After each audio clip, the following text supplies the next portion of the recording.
And here we go on day 4. We are doing a Christmas cardinal. Of course we have to do a cardinal. It's nice and bright and red and festive. So the first thing I'm going to do with this cute little cardinal is I am going to wet his beard or mask, whatever you want to call it. Mask slash beard. And then I'm just going to drop in some lamp black around the edges. And toward the center, I'm going to let the water puddle in that center and just put the pigment or the paint right around the edges. I want it a little bit lighter in the center and a little darker on the edges just to give it some dimension. I'm going to come up over his beak and right around his little throat with some little tiny feathery marks. Then I'm going to go around his eye, and then I'm going to actually paint his eye with the same lamp black, and I'm leaving a little white dot for the highlight so his eyes looks like he's all sparkly and ready and raring to go. The next thing that I'm going to do is I'm just going to get some medium green. I think this is sap green. If you have or professional watercolors, this would be sap green. Just a medium green would do if you have, just any kind of watercolors. Just use a nice medium Christmas green. Let's leave it at that. And I'm just painting in the shapes of these holly. Now, the way that my holly turned out, I wasn't really happy with it at the end, but it's okay. Sometimes, you're just not happy with your work, and that's part of learning and growing as an artist. I think the next time that I do this, I will just make it all pine boughs and no holly. And I still may add the berries though.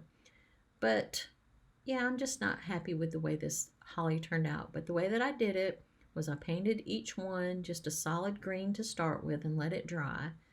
And this was, again, a medium green. For you that have professional watercolors, it's a sap green.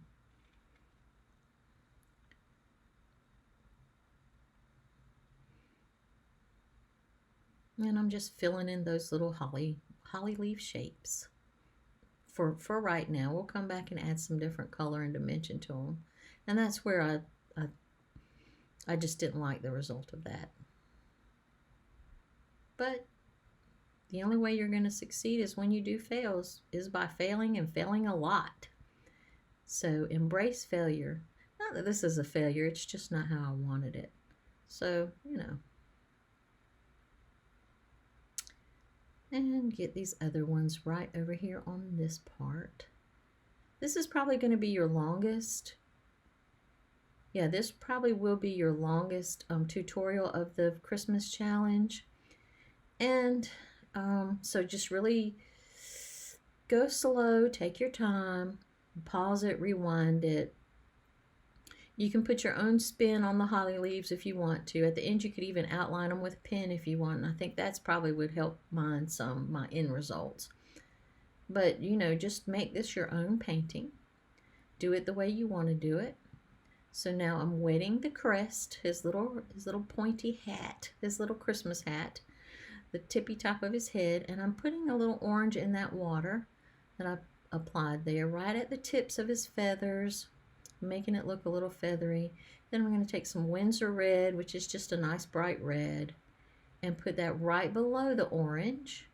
And then right below that and above his eye, I'm taking an alizarin crimson, which is a little bit darker red, and I'm going right along, right where his red meets the black, just to darken it up. And now on his cheek here, I'm putting some more orange. And I decided to come up here and put a little more orange in his crest. And a little bit across the front of his little pointy crest. And bringing it down to that cheek and then down under his chin a little bit. I'm just going to wet his chest here. I'm adding a little bit of orange.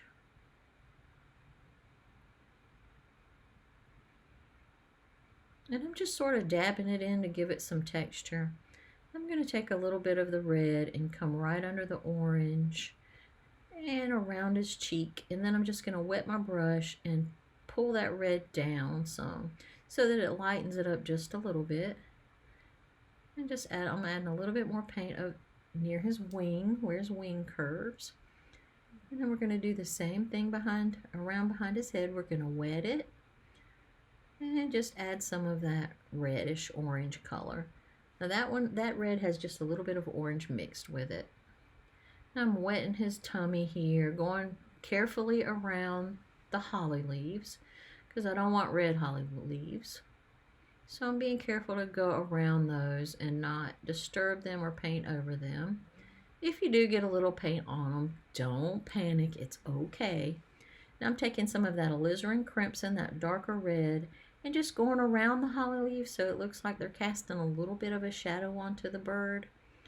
And I'm going to come right on his rump, on his little bottom here, and I am going to paint that with some of the orange that we've got on our palette, and then add a little darker red and let it blend into that orange. And I'm just going to darken up this area with some more of the red as well, and pull some of that red into that orange where his little bottom is. So it's more of a little bit of a reddish orange. And I'm liking the way he's starting to look, so that's pretty good. While we let his body dry, we're going to go ahead and just start painting in the little berries. And we're just actually painting circles and leaving white dots in the center for the highlights. We're just painting red circles.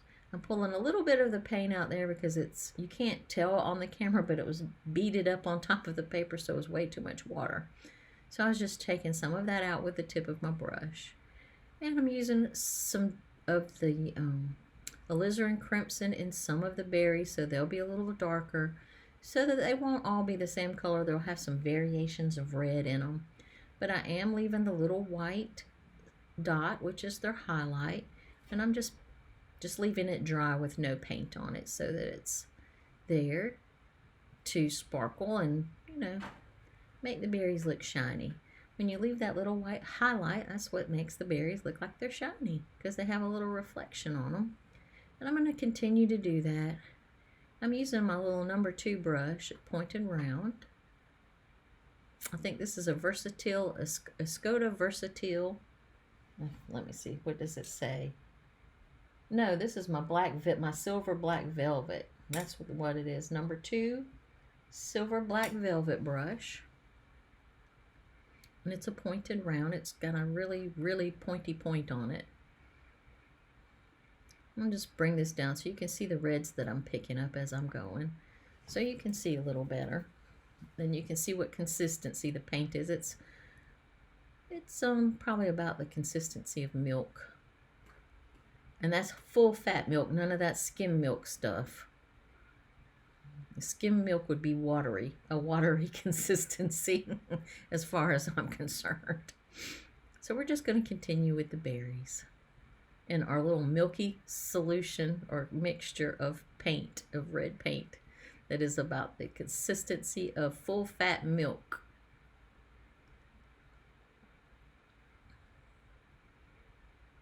I think that this is a milk that came from Jersey cows because they have a higher fat content in their milk. I don't know, might not be.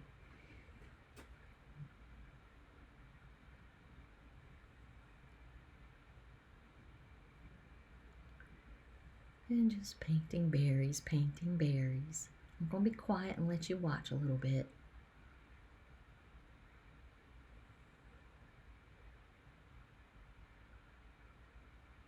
Get a little closer so you can see a little better what I'm doing maybe. But really it's just painting circles with dots. Dots of white left in the center. And surprisingly they look like berries. I mean, who would have known if a little splatter red paint with a white dot would look like a berry, but it does. And I forgot this little holly leaf, so I'm going to go ahead and paint it in now.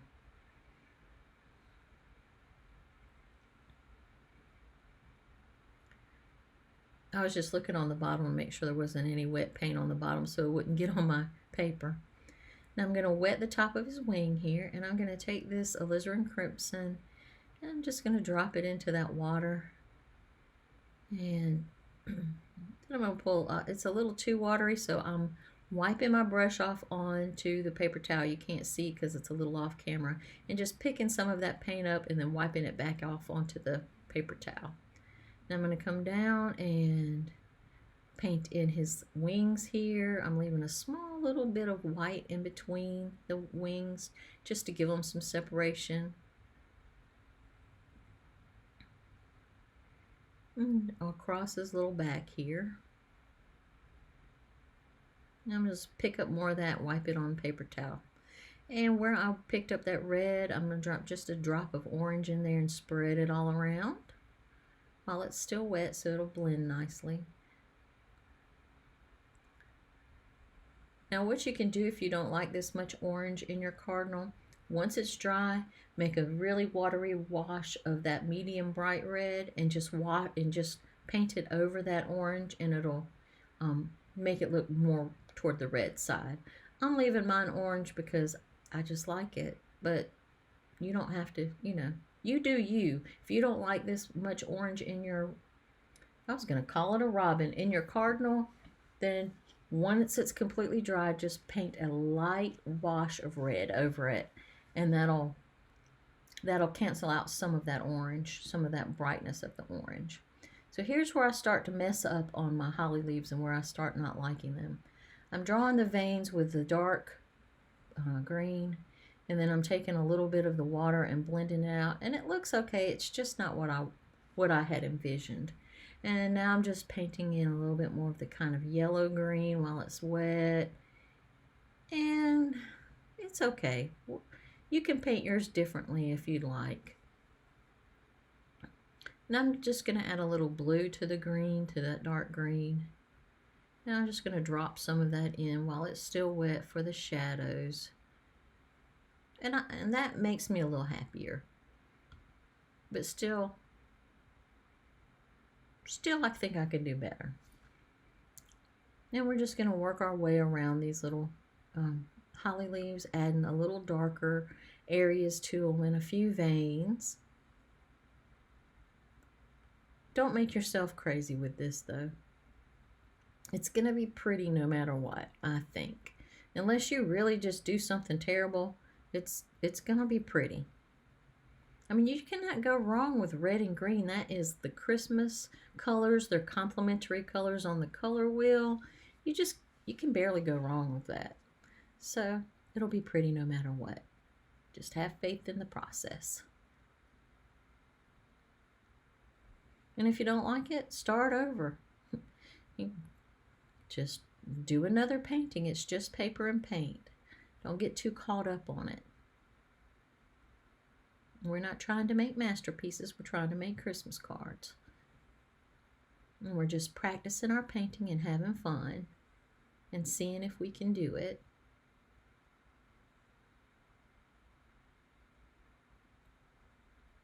And I'm adding some shadows where the leaves overlap each other, just, so that one will come forward and one will be in the background. So that's another thing I'm doing.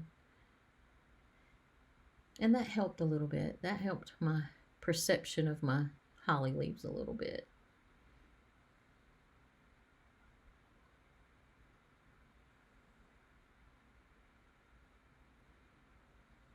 And I'm just add some shadows, a little bit of that blue-green. And that blue-green looks really bright against that sort of red-orange because they are complementary colors as well. Blue-green and red-orange are definite complementary colors on the color wheel. I'm just adding veins here and there, just working my way around all these little holly leaves. Now see, I had to pick up some of that pigment. I had a little too much in there. I'm just adding a little bit here and there. Just working my way around it. And I decided down here it needs some more pine boughs, so I just drew in some more lines. You can do that. You can, as you paint and you see where you might need a little extra something or you feel like it needs something, just draw it in and paint it. The only thing is, once you paint, it's hard to fix a watercolor, but you can add stuff all day long. And I'm just taking some of that darker alizarin crimson or dark red, and I added just a touch of black to it. And I'm painting around the edge of his wing here. And I did some lines down so you can see that he has different feathers and they're separated from each other. It gives the feathers of the wing a little separation. I'm going to come up on his shoulder, and he's got some different sections up there, I think. And then I'm going to take some of that red, that bright red, and we are going to go straight down his little tail feathers with it. There we go. Looks good. Darken that up there. There we go. Now we're going to let that dry. Be careful when you reach across your painting that you don't smudge the tail while it's wet. Be real careful and mindful of where you're putting your hands. And I'm just adding some darker details up here around his neck and his upper wing. And I'm using a little bit of that dark alizarin crimson, that dark red.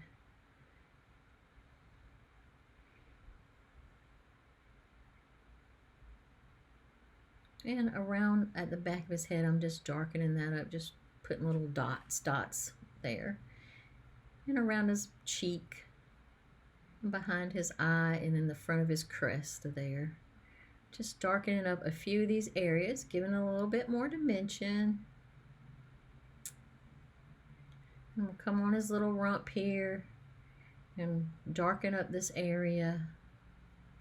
And I'm taking some water and just patting that out, patting those lines out because they were a little bit too crisp for me.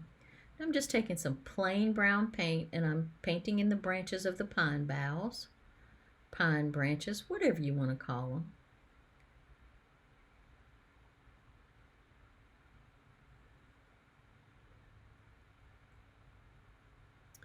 And then I'm just going to take the different shades of green. I'm going to take a yellow green, sort of a medium green, and then a dark green. And I'm just going to draw the pine needles coming out from the stem, from the central stem there, or branch. No, I think that's a stem, branch, whatever. And then you're going to do that on each one of those little brown stems. You're just going to take different shades of green. You're like, I'm doing the pale yellow first, and then I come back with some medium green and draw the little, paint the little lines, and then I just come back and add a little bit of dark green, and it just looks so good when you're layering all those greens on top of each other. See, looks just like a pine bough or a pine needle bunch, branch. And we're going to do the same thing, and we're just going to do all these little pine boughs with these little tiny lines, and we're just gonna keep alternating the colors, doing yellow green, mid-tone green, dark green. And when you want them to sort of go in the same direction, but some of them can crisscross over each other, just do it real loosely. Don't get too fanatical about it.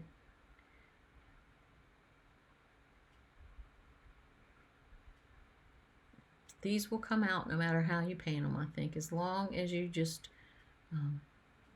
put in the little pine needles and vary the color green. I think they will come out really pretty. I'm much happier with my pine needles than I am with my holly leaves. And those that are in my membership, they know I can paint holly leaves, so because our last tutorial had holly leaves. It's just I wasn't feeling it today. That's all. Sometimes you just don't. I'm going to continue with the pine branches. Painting the stems in with brown, or the little branches, twigs, whatever you want to call it. I'm just taking my greens, going along each side.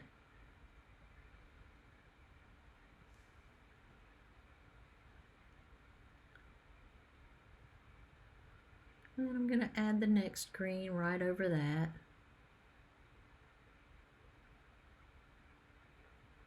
That gives it a little dimension and makes it look a little more realistic.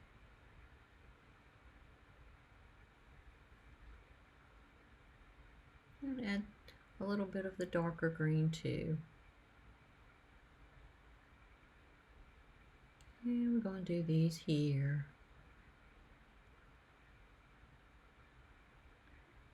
I wouldn't say that this is a really complicated one. It just takes a lot of time to do this tutorial.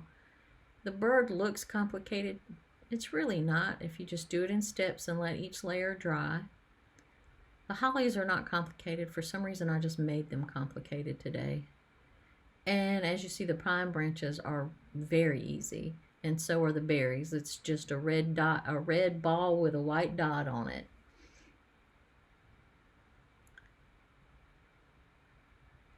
And just continue with the pine trees.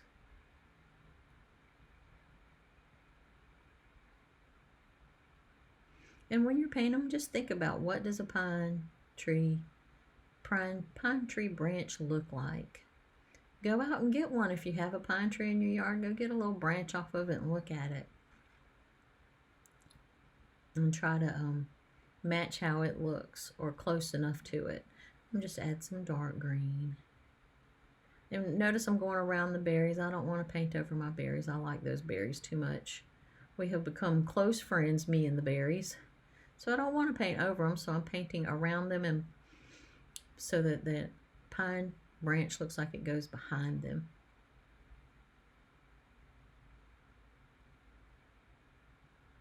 All right, it's starting to look good. I got to finish off these little holly branches that I neglected. I'm just painting one side a darker color, and then just putting some veins up in there. Not getting too fancy with these because I already got frustrated with the other ones. And I'm just taking some water and blending them around, blending all those greens together, softening them up. Again, y'all do better on your hollies than I do. Don't do as I do, do better.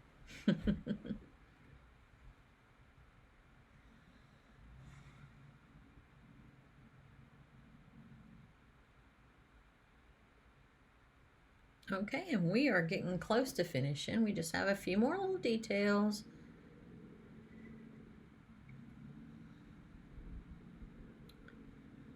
Oh, I forgot some berries here, so I'm just going to add some berries here.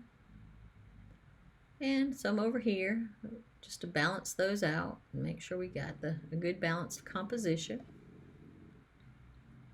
Okay, now the next thing we're going to have to do is the beak. So we're just putting a really, really watery wash of orange on his whole beak, and then adding a little bit of red orange right next to his face.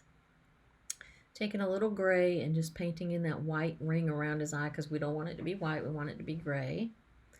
And I'm just taking a little bit of the red paint and making a line in the center of his beak so that we can separate the top from the bottom. And we're going to take some of that alizarin crimson with just a touch of black mixed in, make the shadows on his tail feathers, and also make the lines down his tail feathers so that you can see that they are separated. We're going to make the shadow right here underneath his wing part. And that's just with that red with a little bit of black mixed into it.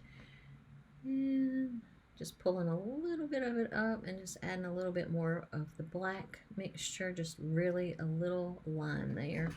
And there he's done. You did it. Great job. Be sure to post your paintings in the Facebook group or on Instagram, and I will see you tomorrow. Great job, guys.